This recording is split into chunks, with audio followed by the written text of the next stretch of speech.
जल मीठा है सीते। और आपकी आंखों में ये जो जल है वो संसार से अपना मन छुपा सकते हैं, पर अपनी सीता से नहीं यार। पिताश्री का स्मरण हो रहा है ना, पक्षीराज जटायु को गले लगाकर आपको पिताश्री के ना होने का दुख बीत गया ना। कभी कभी तो लगता है कि तुम ही मेरा मन हो सीते।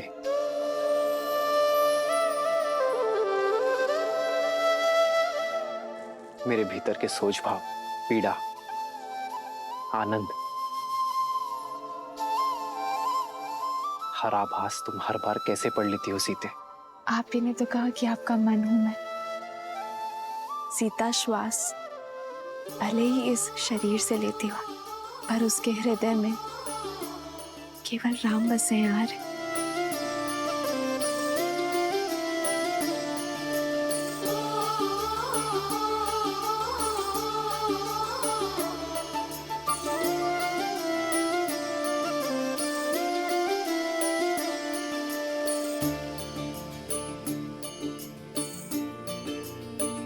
तभी तो इस निर्जन वन में इतने वर्ष तुम्हारे साथ कैसे बीत गए सीता,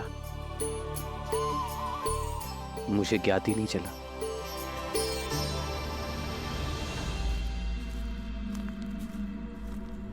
कहाँ हो?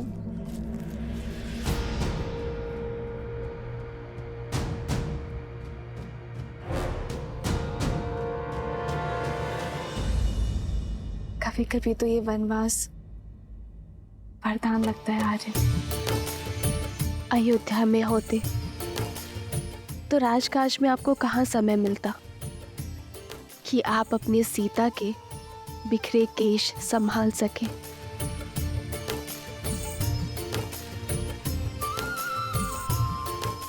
लाइए, अब मैं आपके केश संभाल देती हूँ।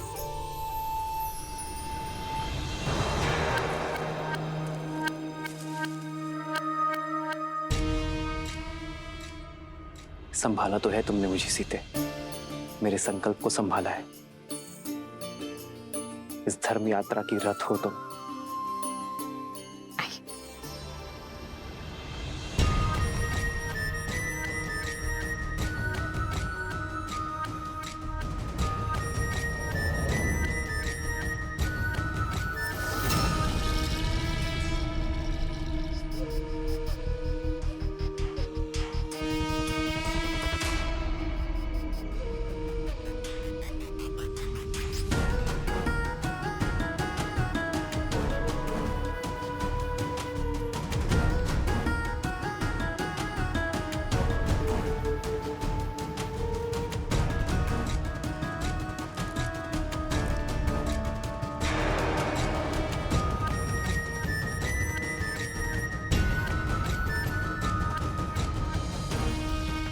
कौन है ये दिव्य पुरुष जिसने शूर्पणखा का मन मोह लिया?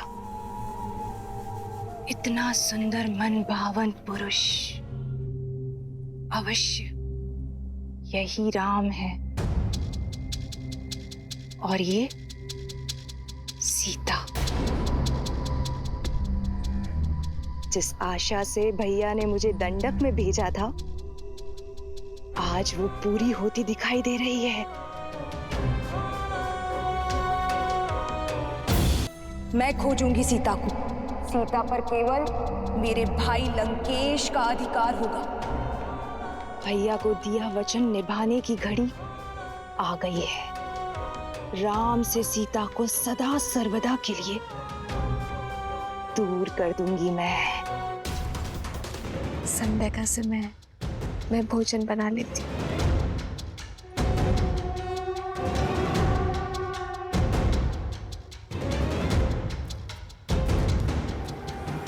अंततः मेरे योग्य वर की खोज समाप्त हुई।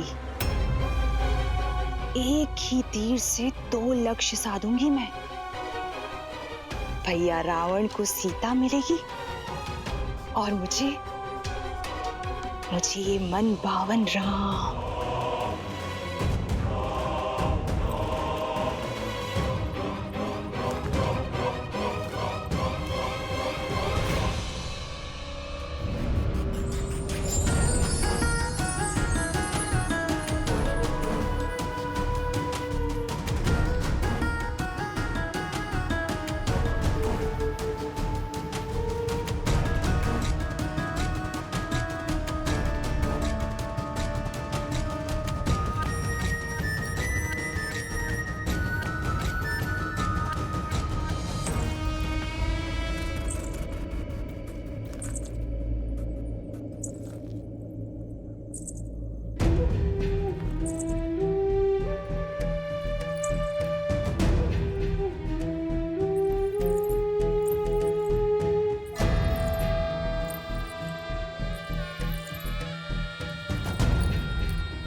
इस घने वन में आप कदाचित भटक गई हैं देवी। भटक तो मैं अब तक रही थी, किंतु अब मुझे मेरा लक्ष्य प्राप्त हो गया है। तुम्हारे शौर्य की न जाने कितनी कथाएं सुनी है मैंने राम, किंतु सोचा कि कथाएं हैं, परंतु आज तुम्हें साक्षात देखकर तुम्हारी दिव्यता का आभास हुआ है। तुम्हारा ये यौवन, तुम्हारे मुख पर ये सूर्य सा तेज और तुम्हारी ये बलिष्ठ भुजाएं और ये निश्चल हंसी किसी का भी मन मोह सकती है राम। बिना मोल तुमने मुझे खरीद लिया है राम। अपना परिचय दे देवी और यहाँ आने का प्रयोजन बताएं। प्रयोजन भी तुम हो और प्रारब्ध भी तुम, मन की इच्छा भी तुम हो और तन की कामना भी तुम। मैंने अपना नहीं, आपका परिचय पूछा है देवी। क्या ये पर्याप्त नहीं कि मैं एक सर्वांग सुंदर स्त्री हूं और तुम एक सर्वश्रेष्ठ पुरुष? हमारा प्रेम और संबंध हमारा परिचय बन जाएगा और मेरे यहाँ आने का प्रयोजन तुम मेरी आंखों में देख पाओगे। ओह, मुझे वो पुरुष बहुत भाते हैं जिन्हें पाना थोड़ा कठिन होता है। मन कठोर न करो राम। मैंने सुना है कि बल के साथ साथ तुम बुद्धि के भी धनी हो, तो अब तक तो ये समझ ही गए होगे ना कि मैं तुम पे कितना मोहित हो चुकी हूँ। तुम्हें पाना चाहती हूँ, तुम्हारी होना चाहती हूँ।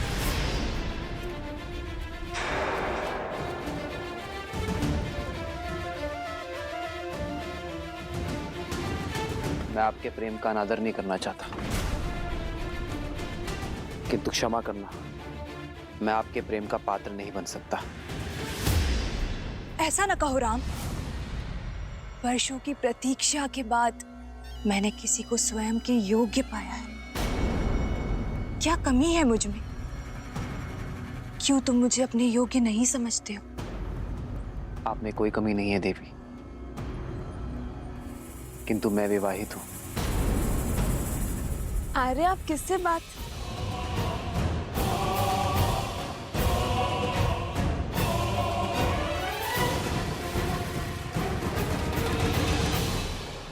आओ सीता, इनसे मिलिए देवी। यह है मेरी धर्मपत्नी जनक नंदिनी सीता। मुझे तुम्हारी धर्म पत्नी से कोई समस्या नहीं है राम, क्योंकि राजाओं और राजकुमारों का धर्म उन्हें कई पत्नियां रखने की अनुमति देता है। मैं कोई राजा नहीं हूं देवी, एक साधारण सा वनवासी हूं। उससे विवाह करके तुम साधारण नहीं रहोगे राम, क्योंकि मैं 10 लोकों के स्वामी लंकापति दशानन रावण की प्रिय बहन शूर्पणखा हूं।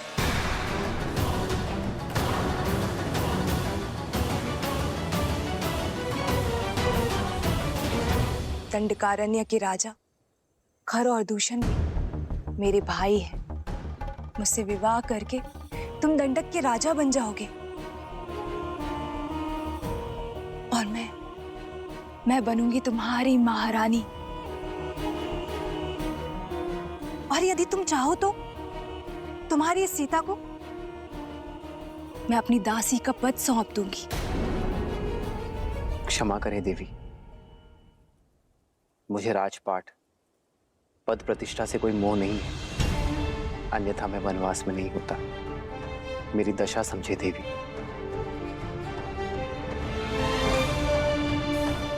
मैं एक पत्नी धर्म का प्रण ले चुका हूं। मेरी धर्म और मर्यादा का सम्मान करें।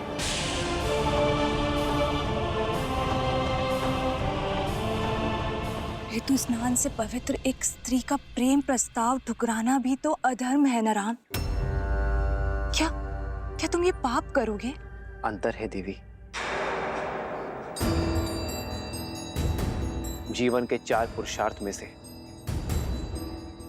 धर्म काम से पहले आता है। यदि कोई कर्म धर्म संगत ना हो, धर्म की सीमा में ना हो, तो वो कर्म अधर्म और पाप का कारण बन जाता है। आपके प्रस्ताव में काम है देवी, और मेरी नाम है धर्म है। मैं यहाँ नीति और शास्त्र का पाठ पढ़ने नहीं आई हूं। मैं तो तुमसे विवाह करने आई हूं राम। भैया, जल ले आया।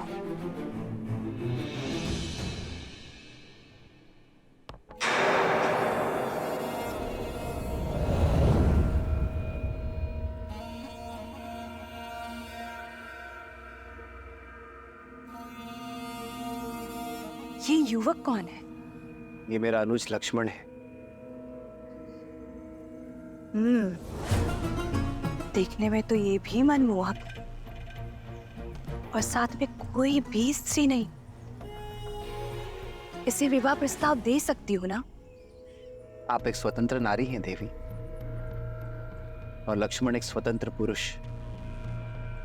प्रस्ताव देना आपकी इच्छा है, और उसे स्वीकार करना ना करना लक्ष्मण की।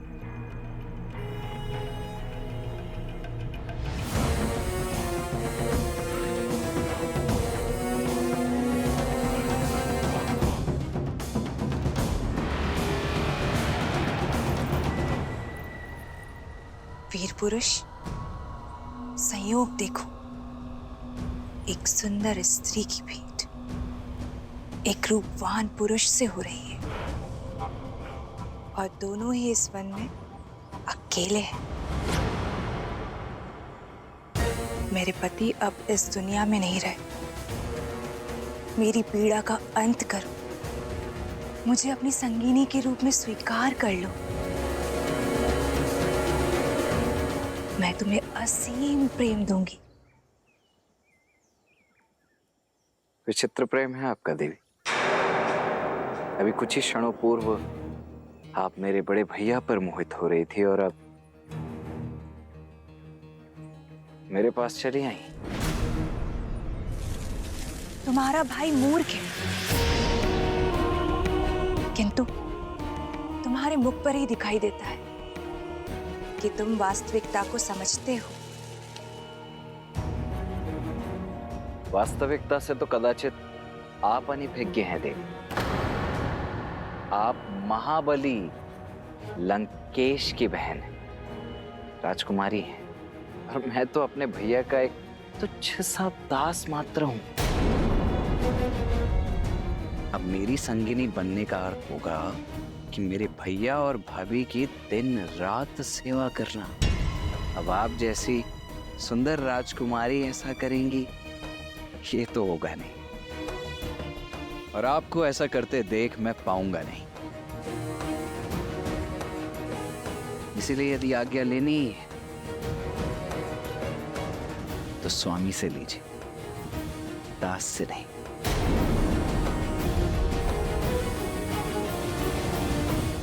खेल खेल रहे हो ना मेरी भावनाओं के साथ। क्यों राम, क्यों? भावनाएं आपकी अनुचित है देवी, और प्रस्ताव अनैतिक है। जब आपके पति संसार में थे, तब कोई पर पुरुष आकर आपको आपके इच्छा के विरुद्ध विवाह के लिए विवश करता, तो क्या आपकी दृष्टि में वो धर्म होता देवी? यही स्थिति मुझ पर लागू होती है। और संबंध प्रेम और समर्पण से बनता है देवी, कामना और छीनने के प्रयास से नहीं। आपके लिए यही श्रेष्ठ होगा कि आप किसी ऐसे व्यक्ति को खोजें जो आपसे प्रेम करे। वही आपको संतोष दे पाएगा देवी। मैं अपनी सीता से अत्यंत प्रसन्न। मैं अपनी सीता के अतिरिक्त किसी और से प्रेम कर ही नहीं सकता देवी। इस सीता के कारण ही तुम मुझे त्याग रहे हो राम। क्या है इसमें? एक साधारण सी स्त्री जो कल वृद्ध हो जाएगी, उसका रूप और यौवन सब कुछ खो देगी, किंतु मैं माया की स्वामिनी हूं। मेरा शरीर सदा रूपवान और यौवन से भरा हुआ रहेगा। प्रेम का शरीर और यौवन से कोई संबंध ही नहीं है देवी। प्रेम तो आत्मा से होता है, जो मेरी आत्मा को सीता से। अब समझी, समस्या की जड़ ये सीता ही है ना। इसके कारण ही मेरा प्रस्ताव ठुकरा रहे हो ना तुम। मेरा रूप, मेरा यौवन सब कुछ तुम्हारे लिए व्यर्थ है। इस सीता के कारण ही पहली बार ऐसा हो रहा है कि लंकेश की बहन को वो नहीं मिला जो वो चाहती। तो मैं अब इस समस्या का अंत किए देती हूँ। अपनी पत्नी के प्रेम और पत्नी प्रण की बेड़ी से बंधे हुए हो ना, आज मैं उसको ही खत्म कर देती हूँ। और जब पत्नी ही नहीं रहेगी तो कोई प्रेम, कोई प्रण तुम्हें मेरा होने से नहीं रोक पाएगा।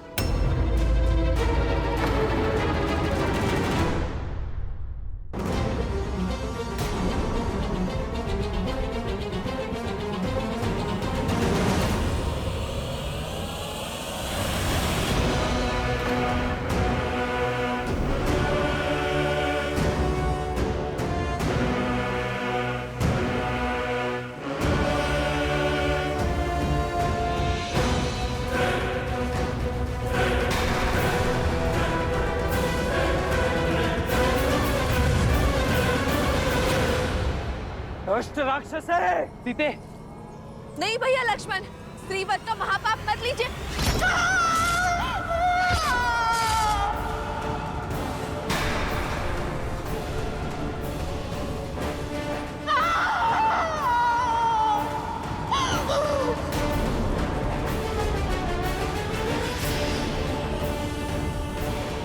जिस रूप और सौंदर्य के अहंकार में चूर होकर इतने बड़े पाप का दुस्साहस करने जा रही थी, वही अब तुम्हारे जीवन भर का अभिशाप बनेगा।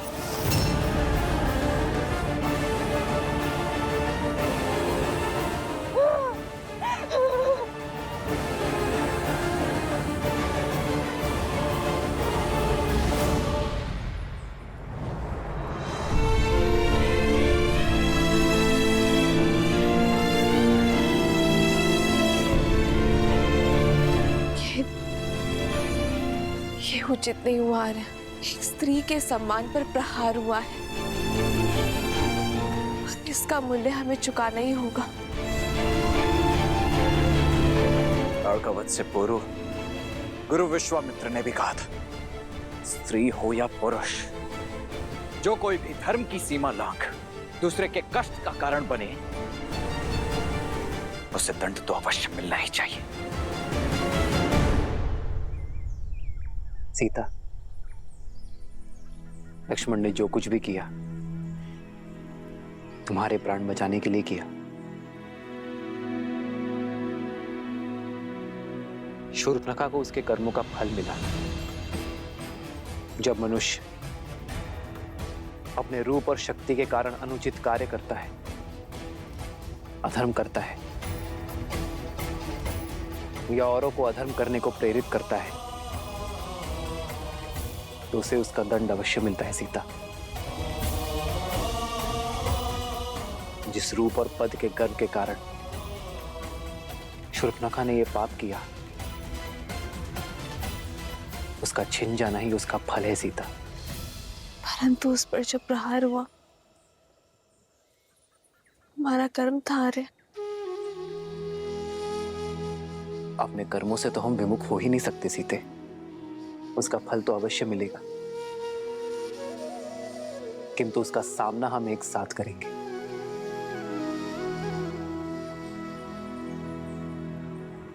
रावण की बहन पर प्रहार हुआ है आर्य।